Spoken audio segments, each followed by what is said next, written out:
Hello everyone, welcome back to my new video. It's me Anu, আর তোমরা দেখছো অনুস blog. Basically আজকে আমি যে ব্লগটা শেয়ার করব সেটা শুধুমাত্র খাওয়া দাওয়ার ব্লগ। আজকে সারাদিনই আমার নেলের কাজ ছিল, আর সন্ধ্যাবেলা আমি আর বোন বেরিয়ে পড়লাম। রাস্তায় অনেকক্ষণ টোটোর জন্য দাঁড়িয়েছিলাম, টোটো আসছিল না, তাই সাইডে একটা দোকান ছিল, সেখান থেকে আমরা আলুর চপ খেয়ে নিলাম। আর আজকে আমরা গেছিলাম বেথুয়াডরির ফুড গার্ডেনে, আমি, আমার বোন আর বোনের একটা ফ্রেন্ড।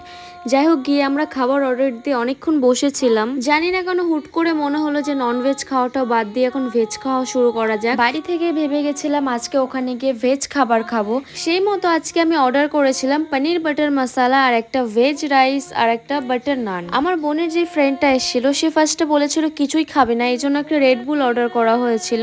আমাদের খাওয়া প্রায় কমপ্লিট, তার মধ্যে সেই ভাইটার মনে হলো সে কিছু খাবে, এই জন্য একটা কড়াই চিকেন আর একটা রাইস অর্ডার করেছিল।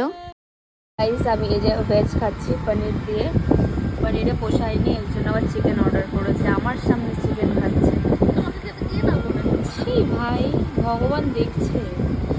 আজকে এই মহারানীর কথা ছিল যে আমাকে বিরিয়ানি খাওয়াবে, কিন্তু আমি বিরিয়ানি খাবো না, এই জন্য রাইস অর্ডার করেছিলাম। খাওয়া দাওয়া কমপ্লিট, এরপর দেখলাম মহারানী টাকা আনেনি, কি আর করা যাবে, অ্যাট লাস্ট বিলটা আমাকেই পে করতে হলো। আর তোমরাই দেখো কেমন নীল লজ্জের মতন দাঁত কেলাচ্ছে মেয়েটা।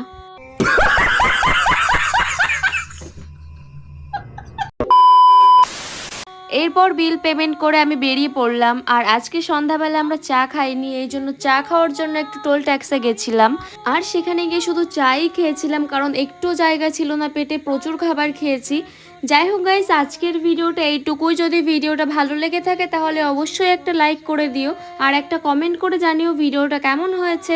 আজকের জন্য টাটা গাইস, আবারও দেখা হচ্ছে নতুন কোনো ভ্লগে।